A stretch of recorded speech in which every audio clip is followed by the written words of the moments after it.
Hey, what is up, nerds, geeks, and collectors alike? And today we'll be taking a look at the Marvel Legends X-Men 97 Jean Grey. And since this design is based on the new X-Men 97 show, since it is a continuation of the 90s show, she is in her classic outfit, which can also pass along as a comic book Jean Grey. Now, taking a closer look at the figure, of course it is a simplistic design, but it is iconic. And focusing on the face right here, I'm really glad that the copy I got doesn't have any bleeding or whatsoever with the paint. And here we have the X-Men logo, and we have some sculpted details. And I like the fact that they don't get lost despite having no paint whatsoever. And here at the back, nothing much because again, this is just the iconic comic book design when times were a lot simpler. But make no mistake, this is a beautiful design and the figure does it justice. And then moving on to the accessories, here we have an alternate head for Jean Grey. It is the same sculpt in terms of the face and the design. The only difference is her hair is loose, while the one she comes with initially is on a ponytail. And in order to install it, let's just pop this one off. And be careful with the rubber shoulder pads. And then just press it down like so. Just put that in securely. And there we have the alternate head for Jean Grey. And I have to say, I kind of prefer this head over the other one. The other one is more iconic, but this one is prettier in my opinion.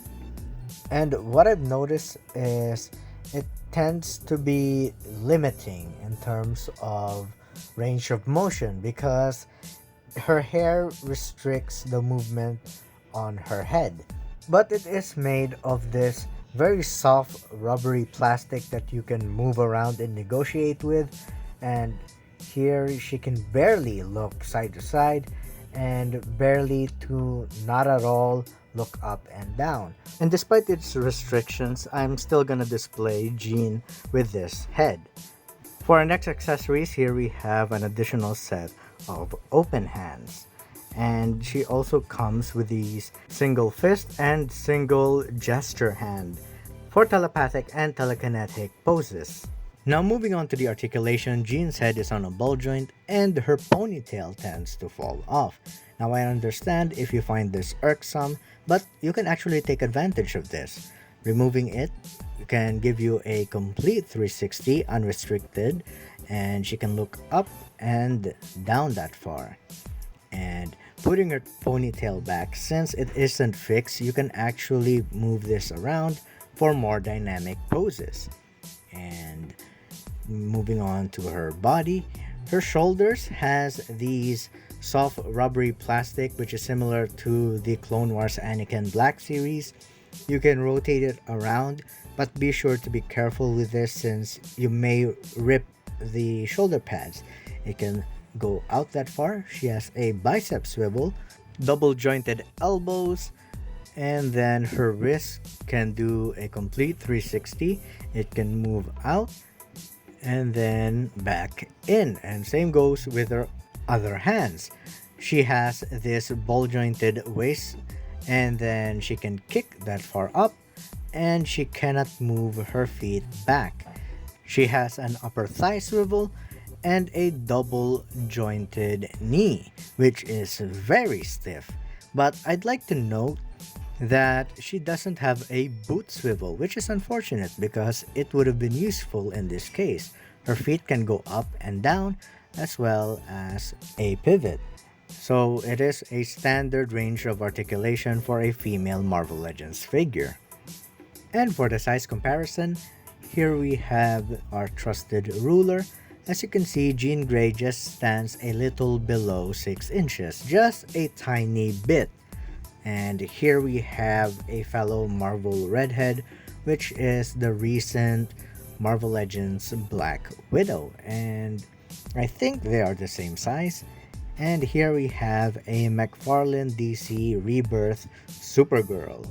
And since she's in the 7-inch scale, so it's not surprising that Supergirl stands taller than these two Hasbro figures. So for my final verdict with the X-Men 97 Jean Grey, I can see a lot of collectors use this particular figure as their definitive figure form representation of Jean Grey, either with the 90s show and the revival, as well as comic book, especially for the Jim Lee era, because this is his design after all. And I gotta be honest, I've been meaning to get a Jean Grey figure for the longest time, but previous iterations of Hasbro didn't really do it for me.